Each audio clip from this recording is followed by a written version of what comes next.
¿Cómo puede la mente de un solo hombre arrastrar a millones hacia la oscuridad? Adolf Hitler no fue un monstruo de otro planeta. Fue un ser humano con heridas, obsesiones y un poder manipulador sin precedentes. Hoy vamos a desarmar su perfil psicológico para entender cómo pensaba, por qué pensaba así, y qué lo convirtió en el líder más temido y destructivo del siglo XX. Para comprender la psique de Adolf Hitler, es esencial analizar su entorno de origen. Braunau am Inn, según el historiador Ian Kershaw, era un cruce de caminos entre culturas, donde la identidad alemana se sentía constantemente amenazada y reafirmada. En 1889, la familia Hitler vivía en una casa modesta cerca de la frontera, rodeada de iglesias y tabernas. Kershaw destaca que la disciplina y el orden del hogar, junto con la religiosidad de la madre, marcaron profundamente los primeros años de Adolf. De niño, recorría las calles empedradas y observaba los trenes, fascinado por los uniformes y la autoridad de los funcionarios. En la escuela primaria, Hitler fue descrito por la biógrafa Brigitte Hamann como un niño aplicado, con inclinación artística y una imaginación desbordante. Sin embargo, tras mudarse a Passau y luego a Linz, su rendimiento decayó y comenzó a desafiar la autoridad. Hamann señala que la frustración ante la disciplina escolar y la figura dominante del padre alimentaron su rebeldía.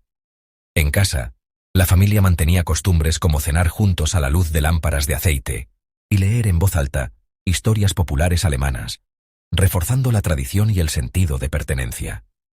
Un episodio poco conocido, citado por Hamann, ocurrió cuando Adolf organizó una obra de teatro en el patio de su casa, interpretando a un caballero medieval. Esta inclinación por el drama y la fantasía era alimentada por las óperas de Wagner y los cuentos que su madre le narraba antes de dormir. El psiquiatra Fritz Redlich observa que la temprana fascinación por la grandeza y el heroísmo revela una necesidad de compensar inseguridades profundas. Su habitación estaba decorada con recortes de soldados y castillos, y solía pasar horas dibujando escudos heráldicos. Tras la muerte de su padre, la familia se mudó varias veces, acentuando el sentimiento de inestabilidad.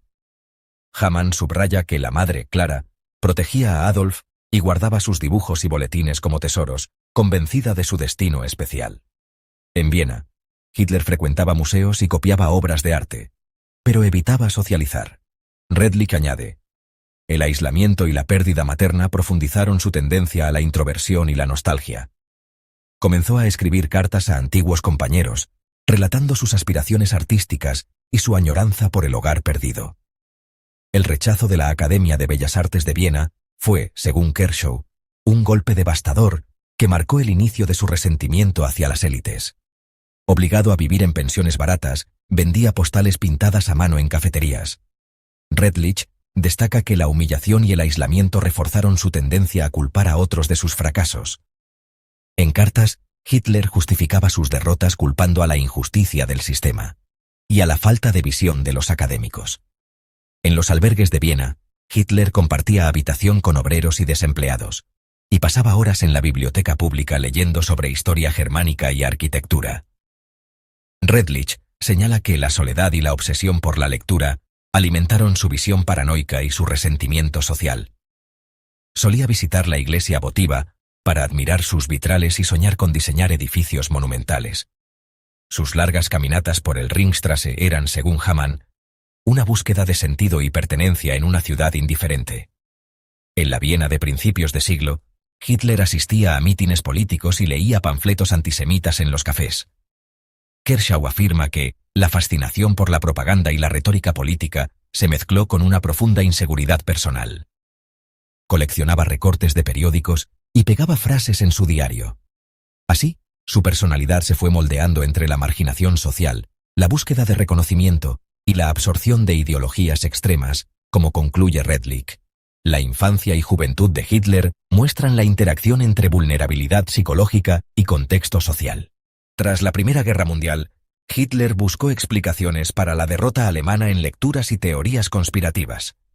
El historiador Richard J. Evans señala que Hitler absorbió ideas de libros como El judío internacional de Henry Ford y de pensadores como Schopenhauer, lo que reforzó su visión fatalista y maniquea del mundo. En palabras de Evans, Hitler Veía la historia como una lucha constante entre razas, una visión alimentada por lecturas selectivas y prejuicios personales. En los cafés vieneses, debatía obsesivamente, buscando argumentos que confirmaran sus creencias. Richard J. Evans, historiador. Lawrence Rees, documentalista y autor de El oscuro carisma de Hitler, destaca que el ascenso de Hitler fue posible gracias a su capacidad para manipular emociones colectivas. Según Rees, Hitler transformó el resentimiento social en una ideología de odio, utilizando la oratoria y la propaganda como armas. La influencia de mentores como Dietrich Eckart fue clave.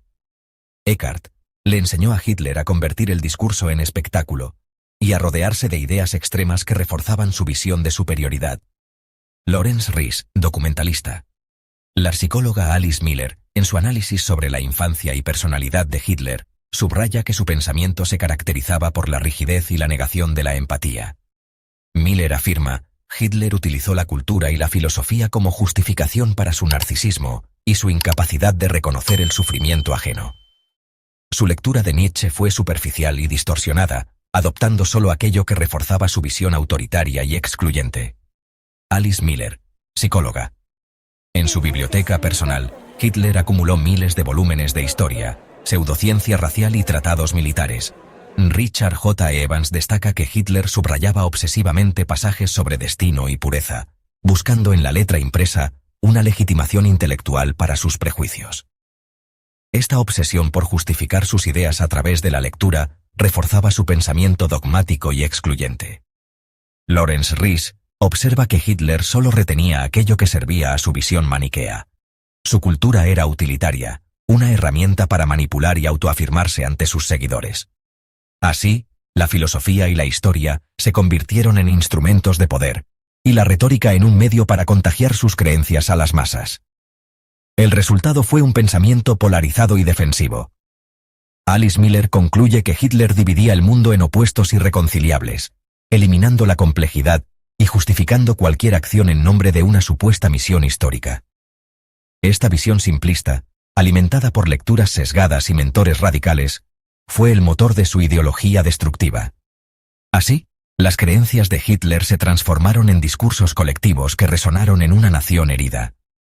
Los expertos coinciden en que la manipulación intelectual y la oratoria ofrecieron a Alemania una narrativa poderosa, proyectando los mecanismos de defensa de Hitler en millones de personas y contagiando a toda una sociedad.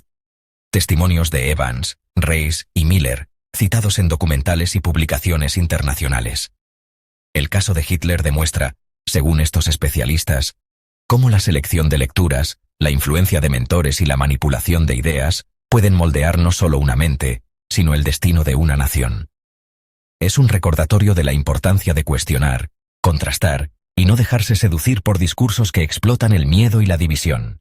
En 1943, el psiquiatra estadounidense Walter Langer, en su informe para la OSS, describió a Hitler como un caso de narcisismo y paranoia en sinergia, señalando su incapacidad para aceptar críticas y su tendencia al autoengaño. El neurólogo Fritz Redlich, tras analizar documentos médicos y cartas, concluyó que Hitler sufría de trastornos de personalidad graves, con rasgos paranoides y una profunda necesidad de control. Ambos expertos coincidieron en que la negación de la realidad y la obsesión por la imagen pública eran constantes en su psique. El psiquiatra Carl Jung, por su parte, advirtió sobre la convicción mesiánica de Hitler y su capacidad para proyectar sus propias sombras en la sociedad alemana. Theodor Morell, médico personal de Hitler, dejó cartas donde relataba la extrema dependencia de su paciente a medicamentos y su hipocondría.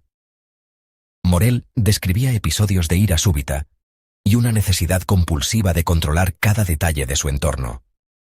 Albert Speer, testigo cercano, recordaba cómo Hitler podía pasar de la euforia a la depresión en minutos, mostrando una inestabilidad emocional que desconcertaba incluso a sus colaboradores más leales. Estas observaciones clínicas refuerzan el diagnóstico de una personalidad frágil y volátil. El general Heinz Guderian anotó en su diario la incapacidad de Hitler para escuchar argumentos racionales. Los psiquiatras aliados, tras analizar grabaciones y documentos, concluyeron que Hitler mostraba rasgos de paranoia extrema y ausencia total de empatía afectiva. Para él, Incluso sus colaboradores eran prescindibles si contradecían su visión. Esta frialdad quedó reflejada en cartas donde ordenaba ejecuciones sin mostrar remordimiento alguno, como documentó Fritz Redlich en su estudio clínico. Walter Langer recogió testimonios de antiguos amigos que relataban cómo Hitler temía constantemente ser traicionado, incluso por sus más fieles seguidores. En reuniones privadas, exigía lealtad absoluta y reaccionaba con furia ante cualquier signo de duda, alimentando un clima de sospecha y control obsesivo. Carl Jung interpretó este comportamiento como una proyección de sus propios miedos internos sobre el entorno, reforzando la idea de una personalidad dominada por la paranoia y la desconfianza. En cartas privadas, Joseph Goebbels confesaba su temor ante los cambios de humor de Hitler y su tendencia a negar cualquier realidad adversa. La necesidad de control absoluto se reflejaba en la estructura jerárquica del régimen, donde todo dependía de la voluntad del Führer. Los documentos internos muestran cómo la maquinaria del poder era, en el fondo, una extensión de sus propias obsesiones y miedos, incapaz de tolerar la autonomía o el cuestionamiento. Los análisis de Redlich y Langer coinciden en que esta dinámica era el reflejo de una psicología patológica. Así, los rasgos psicológicos de Hitler han sido documentados por psiquiatras y psicólogos a través de informes médicos, cartas y testimonios directos. La combinación de narcisismo, paranoia y ausencia de empatía, alimentada por un entorno de lealtad forzada y miedo, creó una personalidad capaz de arrastrar a millones hacia el abismo. La evidencia clínica y documental revela que su psicología era tan letal como su ideología. Más allá del miedo, la maquinaria de manipulación nazi fue perfeccionada con tecnología y escenografía. El historiador Ian Kershaw señala que la propaganda nazi transformó los mítines en rituales de masas, donde la emoción colectiva anulaba el pensamiento individual. Altavoces, micrófonos y una cuidada puesta en escena convertían cada evento en un espectáculo hipnótico, diseñado para reforzar la unidad y la obediencia. Lorenz Ries, experto en comunicación y autor de El oscuro carisma de Hitler, explica: el régimen utilizó el cine y la radio para crear una presencia constante del líder en la vida cotidiana. Antes de cada película, cortometrajes y noticieros propagandísticos preparaban al público para recibir el mensaje nazi, empleando música y montaje para maximizar la sugestión emocional. El historiador Peter Longerich destaca que la omnipresencia de carteles, folletos y grabaciones de discursos creaba una realidad paralela, donde disentir era casi imposible. La producción de los discursos era meticulosa. Hitler ensayaba gestos y pausas, mientras técnicos ajustaban cada detalle para lograr el máximo impacto psicológico. Los expertos coinciden en que la clave del control nazi fue la repetición constante del mensaje. La radio, los periódicos y hasta discos de vinilo llevaban la voz del régimen a cada hogar. Según Kershaw, la propaganda no solo informaba, sino que moldeaba la percepción y anulaba el pensamiento crítico. Así, la combinación de tecnología, psicología y espectáculo convirtió a millones en instrumentos de la voluntad del régimen. Como concluye Lorenz Ries, la verdadera fuerza de la propaganda nazi fue su capacidad para transformar la emoción colectiva en acción política, anulando la duda y la resistencia individual. Al concluir la Segunda Guerra Mundial, el historiador Richard J. Evans señala que el trauma colectivo en Alemania fue profundo y duradero. Evans afirma: el nazismo no solo destruyó vidas, sino que dejó cicatrices psicológicas en generaciones enteras.